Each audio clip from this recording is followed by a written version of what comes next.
안녕하세요. 본행자 시사TV의 본행자입니다. 오늘은 연일 이재명 대통령이 망국적 부동산 문제를 반드시 해결하겠다는 의지를 표출하고 있는데 이 문제에 대해서 한번 다뤄보도록 하겠습니다. 이재명 대통령의 정책 추진 스타일을 보면 하면 된다 이런 스타일보다는 되면 한다라는 스타일이 많은 것 같아요. 그 얘기는 무슨 얘기냐면 실현 가능성이 있는 정책만 공약으로 내세우고 그걸 갖다가 실천하는 그런 스타일이라는 겁니다. 실제로 그 성남시장 할 때 지자체장에서 이런 선언을 하는 걸 저는 기억한 적이 없는데 모라토리엄 선언을 했죠. 그리고 그 재정 감축을 통해서 3년 6개월 만에 부채를 모두 상환했습니다. 그리고 남은 그 여력이 생기니까 이 청년 배당, 무상 교복, 공공산후 조리원 등 혁신적인 그러한 정책을 갖다 추진했고 실천으로 옮겼지 않습니까? 경남도시사 할 때는 정말 많은 일을 했는데 특히 우리가 정말 상상할 수 없었던 일이 뭐예요? 우리가 그 경기도 근처에 하천이나 계곡 같은 데 가면 자기 것도 아니면서 그걸 갖다 그 돈을 자릿세를 받으면서 거기서 뭐 물건을 팔거나 또는 뭐 식당을 운영했던 사람들이 많았잖아요. 이건 어떻게 보면 자신들의 생계 문제하고 연결되기 때문에 이거 굉장히 목숨 걸고 반대하는 사람들이 많았고 그래서 몇십 년 동안 이 문제를 해결할 수 없었는데 그것도 밀어붙이기보다는 그런 사람들하고 수없이 많은 토론을 통해서 민주적인 방식을 통해서 이 하천이나 계곡 정비 사업을 성공시켰잖아요. 그러니까 이 굉장히 불가능할 것 같은 그런 사업을 갖다 이재명 대통령은 자기가 명백히 계산을 해서 될 것 같으면 추진하는 이런 스타일인 것 같아요. 그냥 또 요즘 대표적인 게 뭐예요? 코스피 5천도 공약으로 내세웠잖아요. 이거 할 때 뭐 이준석이든 뭐 나경원이든 많이 비아냥거렸잖아요. 이거 굉장히 불가능할 것 같은 그런 공약이었습니다. 그런데 불과 집권 한 지 한 6 개월도 안 돼 가지고 코스피 5천이 완벽하게 무난하게 넘었고 이제는 뭐 6천, 7천 만을 바라보고 있지 않습니까? 그러니까 이 이재명 대통령의 스타일은 누구나 불가능할 거라고 생각하는 것들을 꼼꼼하게 계산해서 가능성이 있는 것만 공약으로 내세우는 것 같아요. 예를 들어서 뭐 탈모 건강보험 추진 같은 경우도 지금 2025년 선거가 아니라 2022년 선거 때 한번 추진했다는 거 아닙니까? 근데 이게 실현 가능성이 없다고 판단을 한 거죠. 그리고 이번에 보건복지부 장관한테 이걸 다시 한번 질의를 했잖아요, 이재명 대통령이. 타진을 했지만 보건복지부 장관이 이게 우선순위에서 이 탈모 문제를 건강보험에 넣기에는 조금 문제가 있다라는 그런 이야기를 했고 한번 점검해 봐라 그랬는데 이거 불가능할 것 같다라는 그런 보고를 했던 것 같아요. 그러니까 더 이상 추진하지 않잖아요. 그러니까 실현 가능성이 없는 거는 추진하지 않고 실현 가능성이 있다라고 생각하는 걸 추진하는 겁니다. 그러니까 이 부동산 문제도 이재명 대통령이 계산하기에는 실현 가능성이 있다라고 생각을 한 겁니다. 그래서 추진하고 있지 않은가 이렇게 생각하는데 저는 이게 지금 돌파구가 된 게 방금 전에 말했던 코스피 5천 돌파, 코스닥 1000 돌파 이런 것들이 가장 중요한 일종의 출구가 되지 않았나 이렇게 생각합니다. 왜냐하면 과거에는 부동산 문제에 한번 매몰된 돈이 어디 갈 데가 없었잖아요. 그런데 이 주식시장이 이렇게 활성화된다면 출구가 생기게 되는 거죠. 즉 머니 무브의 공간이 생기게 된 거 아닙니까? 그렇기 때문에 그러면 이 부동산에서 매몰된 돈을 갖다가 주식시장으로 유입을 시키면 굉장히 건설적이잖아요. 이 부동산 시장이 한번 잠기게 되면 돈이 순환이 안 된단 말이에요. 그러나 주식시장으로 돈이 이동이 되면 그러면 기업들이 자기가 설비 투자라든지 여러 가지 자금 여력이 생기게 되니까 그 돈을 통해서 좀 더 건설적인 방향으로 돈이 순환될 수 있다라고 생각하게 된 거죠. 그래서 이 부동산 문제를 지금 이 시점에서 해결할 수 있는 출구가 있다라는 자신감에서 강력하게 밀어붙이는 것 같아요. 즉 되면 한다라는 생각으로 이 해결할 수 있다라는 자신감이 아마 부동산 문제에 대한 이 주식시장으로서의 머니무브에 대한 어떤 확신 이게 배경이 됐던 것도 분명히 맞는 것 같습니다. 그리고 또 가장 중요한 건 뭐냐면 지금 이 부동산 문제가 단순히 경제 문제로 그치는 건 아니잖아요. 청년 결혼이라든지 출산 그리고 인구 절벽. 즉 주택을 소유할 수 없기 때문에 결혼할 수 없다라는 청년들이 굉장히 많지 않습니까? 이런 상황에서 막 계속 쫓겨다니듯이 이사하면서 결혼 생활을 유지할 수 없다. 그 결혼하고 난 다음에 돈을 모을 수가 없기 때문에 결혼하고 난 다음에 엄청난 돈을 소비하고 난 다음에는 '주택을 살 여력이 전혀 없다.' 이런 생각을 하는 청년들이 너무 많아서 결혼도 미루고 출산도 미루고 그러다 보니까 인제 인구 절벽이 이렇게 되는 이런 상황이 되지 않습니까? 그래서 이 문제를 반드시 지금 이 시점에서 해결하지 않으면 '더 큰 사회 문제가 생긴다.' 이런 생각을 한 것 같아요. 결국 이 지방선거에서 굉장히 그 표심에 불리하지 않을까라는 그런 생각을 많이 했죠. 그래서 역대 민주정권 대통령들은 지방선거를 앞두고 이런 그 부동산 문제를 건드리는 대통령은 없었던 것 같아요. 그리고 그 지방선거가 아니더라도 대통령이 직접 이렇게 나서는 경우는 거의 없었던 것 같습니다. 대부분 뭐 건설부 장관 뭐 이런 사람들 그런 사람들을 통해서 어 이 문제를 간접적으로 이렇게 다루는 형식 그런 식으로 나섰던 건데 이재명 대통령은 굉장히 그 혁신적인 그런 대통령 아닙니까? 그러다 보니까 이 부동산 문제가 지방선거에 불리할 거라는 그런 많은 사람들의 예상에도 불구하고 단순히 표심보다는 대한민국 대통령으로서 국민 전체를 바라보는 그런 대통령으로서의 모습을 보이고 있다 이렇게 생각합니다. 즉 억강부약 굉장히 강한 것은 좀 억누르고 정치라는 것이 모름지기 강한 것은 억누르고 약한 세력을 보살피는 게 정치가 돼야 된다라는 그 이재명 대통령의 그 정치 철학 그 대동사회 어떤 특정한 계층이나 그 집단만이 잘 사는 것이 아니라 모든 사람들이 잘 사는 그런 대동사회의 그런 정치 철학이 있잖아요. 그런 측면에서 이 부동산 문제를 해결하지 않으면 안 된다라는 기본적인 배경이 있는 것 같습니다. 근데 이제 문제가 있죠. 지금 이 부동산 문제를 그동안 해결하지 못했던 것은 뭐냐. 역대 민주정권은 부동산 문제를 해결하려고 생각했죠. 뭐 우리가 보면 박정희 정권부터 이 복부인이 등장하지 않았습니까? 그래서 이 개발 세력들이 특정한 지역의 개발을 하면서 그 소문이 특정한 세력에만 이렇게 유입이 되는 거죠. 그런 사람들이 거기에 투자를 하고 거기에 불로소득을 얻게 되는 이러한 악순환이 계속됐던 것이 거의 50 년이 넘었습니다. 박정희 정권 때 복부인이라는 말이 등장하고 그 이후에 전두환, 노태우 때 계속 이런 일이 일어나게 되는 거죠. 그러니까 이제 이게 심각한 사회 문제가 되니까 이제 노태우가 토지 공개념이라는 개념을 통해서 이 문제를 좀 제어하려고 그랬지만 완벽하게 저는 성공했다고 볼 수가 없습니다. 왜냐하면 그들이 짜고 치는 측면이 없지 않아 있잖아요. 즉 부동산 카르텔이 가만히 놔두지 않는 거죠.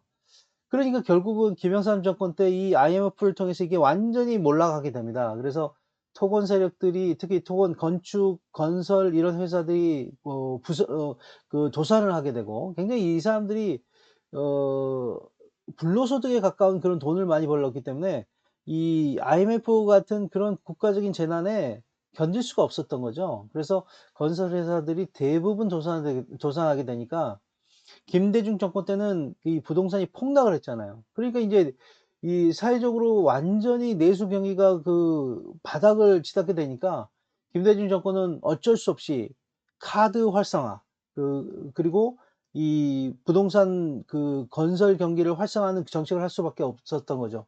여기에 대해서 뭐 카드 문제가 뭐 그 뒤에 생기고 나니까 굉장히 그 문제가 있었다고 얘기하는 사람들이 있는데 경제 문제는 말이죠. 트레이드 오프가 있는 거죠. 어떤 한 개의 이득이 있으면 또 반드시 손해가 있게 마련인데 뭐 51대 49로 이득이 51 이고 손해가 49 라면 이 이득을 위해서 그걸 선택할 수밖에 없어요. 그 실제로 카드 문제 같은 경우에는 내수 경기를 활성화하기 위해서 카드를 진작을 했죠. 뭐 길거리에서 막 그 카드를 갖다가 이렇게 그 가입을 시키고 막 이런 일이 있었던 건 사실입니다. 그런데 그 카드라는 거는 기본적으로 자기 책임하에 자기가 그걸 갖다가 감당할 수 있을 때만 쓰는 거 아니겠습니까? 그렇기 때문에 근본적으로 그거는 개인 문제라고 할 수 있지만 그걸 갖다 남불하는 것은 국가 책임이 아니냐. 물론 맞습니다.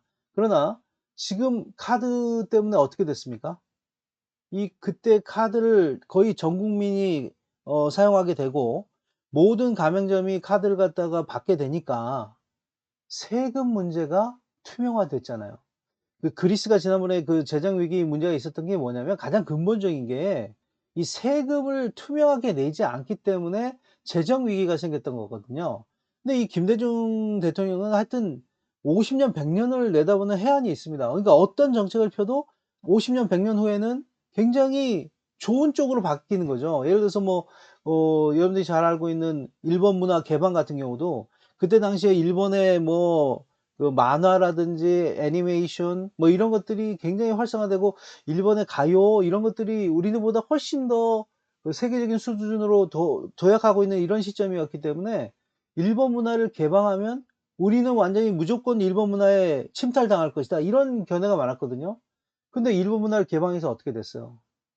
여러분들이 알고 있는 뭐 연사마 뭐 이런 식으로 해 가지고 우리나라 드라마가 엄청나게 일본에서 인기를 끌었잖아요. 즉 일본한테 우리가 뺏기는 것보다 얻는 게 더 많았단 말이에요. 그게 어떻게 보면 한류의 이었거든요. 그전에 조용필이라든지 김연자 이런 사람도 있었지만 그 일본 내에서도 그렇게 완벽하게 그 한류라고 얘기하기는 좀 어려웠고 그랬는데 김대중 대통령의 일본 문화 개방이 오히려 한류의 시작이 됐던 거잖아요. 그러니까 김대중 대통령의 뭐 햇빛 정책 이런 것을 보면 뭔가 사람들이 말도 안 될 거라고 생각했던 것들이 결국 나중에 50 년, 100년 후에 지금 그 김대중 대통령이 그렇게 문화에 대해서 그 지원을 하되 간섭하지 않는다는 그런 문화 정책이 어떻게 됐어요? 지금 한류의 시작이 됐단 말이에요. 그리고 뭐 IT는 말할 것도 없고 지금 우리가 AI 산업을 우리가 할 수 있는 이런 배경은 김대중 대통령이 아주 굉장히 혁신적으로 IT 투자를 했던 것이 바탕이 됐단 말이에요. 우리가 반도체는 그 이전부터 반도체 개발을 했지만 그걸 갖다가 소비할 수 있는 시장이 필요한데 적어도 우리 시장에서 그걸 소비하고 그걸 실험하고 전 세계에 '아 이거 되는구나.'라고 전 세계에 판매할 수 있었던 거죠. 그것이 지금 반도체가 지금 AI 때문에 더 지금 폭발적으로 지금 활성화되는데 그 기초가 된 게 IT 산업 투자였단 말이에요. 그러니까 김대중 대통령을 내가 그 정치에 100 년에 한번 나올까 말까 하는 천재라고 생각하는 이유가 김대중 대통령이 어떤 정책을 피면 그것이 그거 당대에서 끝나는 것이 아니라 50 년, 100 년까지 내다보는 정책이 됐기 때문에. 너무 아쉬운 게 그 북한의 햇볕 정책인데 사실 햇볕 정책 같은 경우에 보면 개성공단에다가 그 개성이라는 게 사실 북한의 군사 요충지였거든요. 거기다 공단을 만드니까 어떻게 돼요? 거기에 있는 북한의 군사 시설이 뒤로 물러서게 되잖아요. 금강산도 마찬가지예요. 거기도 군사 요충지거든요. 거기다 관광을 갖다가 활성화하니까 역시 거기에 있는 부대도 뒤로 물러서게 됐단 말이에요. 그러니까 단순히 교류뿐만 아니라 우리의 그 전쟁 가능성도 굉장히 약화시킨 게 이 북한에 대한 햇볕 정책이었거든요. 근데 이 박근혜가 이걸 갖다가 개성공단을 갖다가 중지시키는 건 이거는 정말 우리 국민 전체에 우리 한반도에 있는 우리 모든 국민에게 저 한스러운 일인데 하여튼 이 김대중 대통령이 미래를 내다보는 이런 정책들이 결국은 이 지금까지 우리가 먹고 살게 하는 그런 토대가 됐던 거죠.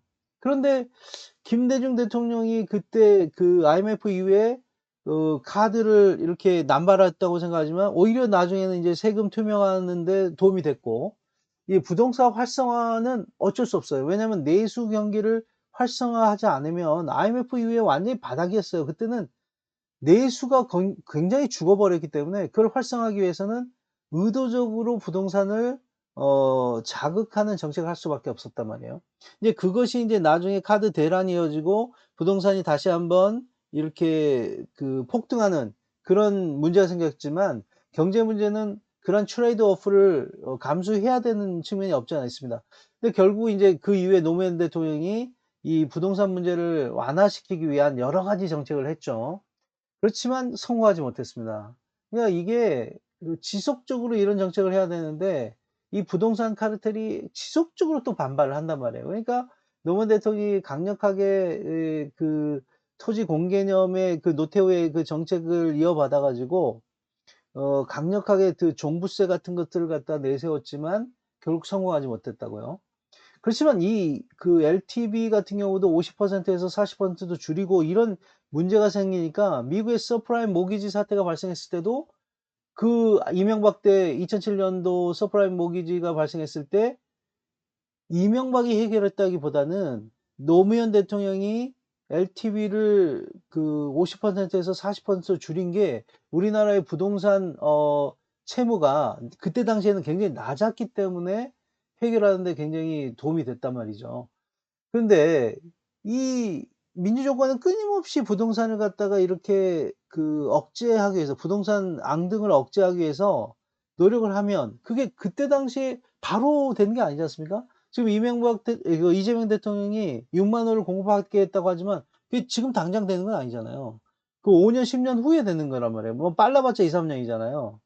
그 효과는 어떻게 보면 5 년 10년 후에 나타난단 말이에요. 그게 뭐냐면 노무현 대통령이 그런 정책을 하면 그 효과가 이명박하고 박근혜 때 이렇게 나타나는데 그러니까 부동산이 안정화됐잖아요. 특히 박근혜 때는 굉장히 안정화됐고 그 심지어 무슨 뭐 이명박 때도 그랬지만 하우스 푸어 문제 같은 문제가 생길 정도였잖아요. 근데 그걸 갖다가 어떻게 했어요? 물론 실질적으로 하우스 푸어 문제가 있었던 거예요. 하지만 그 문제를 어떤 식으로 부동산 카르텔이 이용했죠? 그러니까 이 부동산을 갖다가 이렇게 그 안정화시키면 하우스 푸어 문제가 발생해서 결국은 서민들이 고통을 받는다. 부동산은 더 활성화돼야 된다. 이런 식으로 자극했잖아요. 그 결과 어때요? 빚내서 집사라는 식으로 박근혜 때 이렇게 하다 보니까 다시 이게 앙등이 된 거죠. 그게 문제인 때 또 부동산 문제로 부동산 그 앙등 문제로 나오게 되는 겁니다. 그러니까 끊임없이 문재인 때는 또 인제 계속 그걸 갖다 누르려고 하니까 어떻게 됐어요? 윤석열 때 부동산이 안정화되는 거죠. 그랬더니 또 윤석열이 끊임없이 부동산을 자극하는 그러니까 이 민주정권은 계속 부동산을 안정화시키려 그러면 이 윤석열 때 그 이런 그 보수 정권 때 이 안정화된 부동산을 또 이걸 자극하는 이런 식의 악순환이 계속됐던 거죠. 거기에는 이 부동산 카르텔의 심각한 반발이 있었던 겁니다. 지금 이재명 대통령이 부동산 문제를 정상화하는 이런 정책을 하려고 하고 있는데 그 정상화한다는 것 중에 가장 대표적인 게 이번에 2026년 5월 9일 날 다주택자 양도세 중과를 유예했던 걸 종료시키는 것부터 시작된 거 아닙니까, 이 문제가? 하는데 벌써부터 어떠고 있습니까, 지금. 이 부동산 카르텔 즉 토건 세력 그걸 배경으로 하고 있는 언론 그다음에 인제 이런 식으로 다주택자와 같은 서민 자본주의의 어떤 기득권 카르텔 이런 세력들이 지금 엄청나게 반발하고 있잖아요. 이 부동산 카르텔의 반발이 이번에도 지금 시작되고 있고 이미 시작됐고 엄청날 겁니다. 그리고 또 특히 지방선거의 표심을 또 굉장히 자극할 거예요. 이럴 때 인제 중요한 게 뭐예요? 이 대동사회를 위한 이런 이재명 대통령의 정책을 지지하는 국민 여론이 중요한데 너무 다양스럽게 너무나 다양스럽게 역시 우리 내란을 극복한 우리 국민의 이 정말 집단지성은 대단한 것 같아요.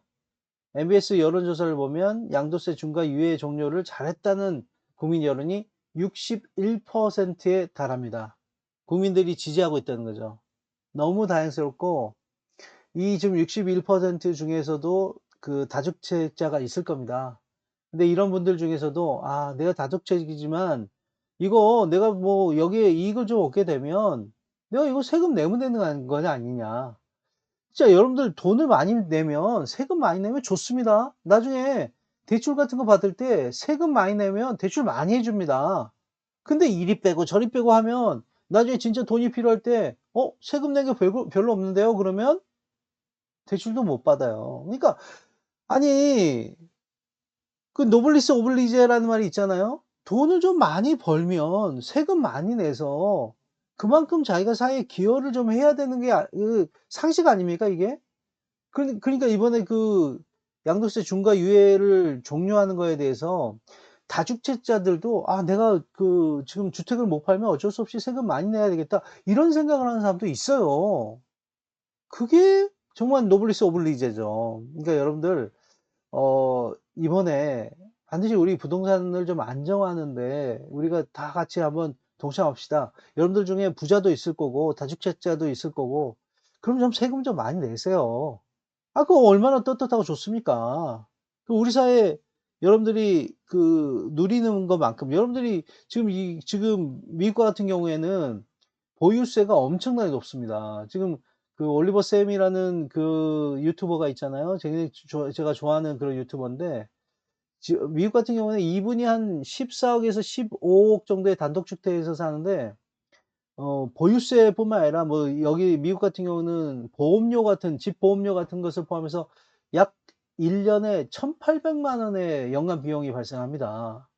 그래서 인제 더 이상 그 미국에서 못 살고 뭐 어디 한국으로 다시 와야 되는 거 아닌가 이렇게 인제 고민을 했는데 이분의 가정 형편에 따라서 뭐 그 가족의 아픈 분도 계시고 그래서 연로하신 분들도 있고 그래서 결국 그 텍사스에서 다른 지역으로 이주해야 되는 거 아니냐 뭐 이렇게 지금 찾고 있다고 그러는데 하여튼 우리나라는 그 집 보험료 같은 거 내지 않잖아요. 왜 그래요?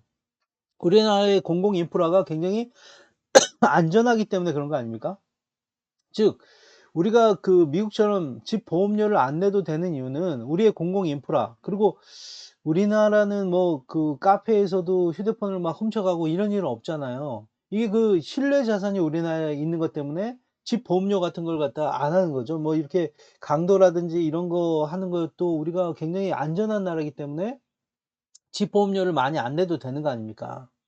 그러니까 이런 실내 자산 때문에 또 공공 그 비용 때문에 우리가 집에 대한 보유 비용이 굉장히 낮은 거예요. 그렇기 때문에 부동산을 갖고 있는 사람들은 이 다른 나라에 비하면 우리가 너무나 낮은 보유세를 지금 보유 비용 그러니까 집 보험료 같은 거 없으니까 1 년에 보유하는 집에 대한 보유 비용이 낮은 겁니다. 그러니까 이제는 우리가 국제적인 어떤 스탠다드에 맞춰서 좀 부유하면 그만큼 많은 세금을 내서 국민 전체가 잘 살 수 있게 그렇게 하도록 해야 되는 거 아니겠습니까? 그래서 이재명 대통령이 지금 물꼬를 틀었는데 억강부약, 대동사회 이런 사회를 만들겠다는 정치 철학을 지금 힘들게 어 이재명 대통령이 밀고 나가고 있는데 국민들이 좀 힘들지만 뭐 부자가 아닌 사람이 더 많지만 부자인 사람들도 이런 그 대동사의 이런 정치 철학에 한번 같이 동참해서 우리 미래 세대가 좀 더 쉽게 집을 보유해서 결혼도 하고 출산도 하고 그래서 더 많은 인구가 늘어나서 대한민국의 잠재 성장률이 더 높아질 수 있도록 그렇게 하는데 동참해 주시기를 강력하게 부탁드립니다.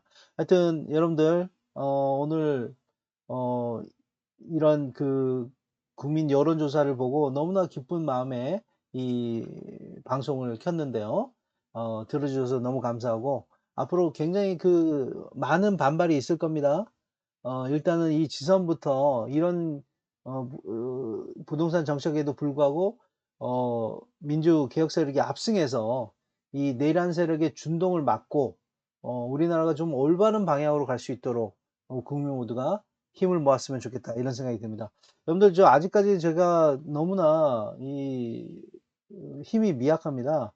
구독자도 너무 작고 구독자도 너무 적고 너무 힘이 미약한데 구독, 좋아요 뭐 이런 걸 많이 좀 해주셔서 제가 좀 저의 그 생각이 많이 좀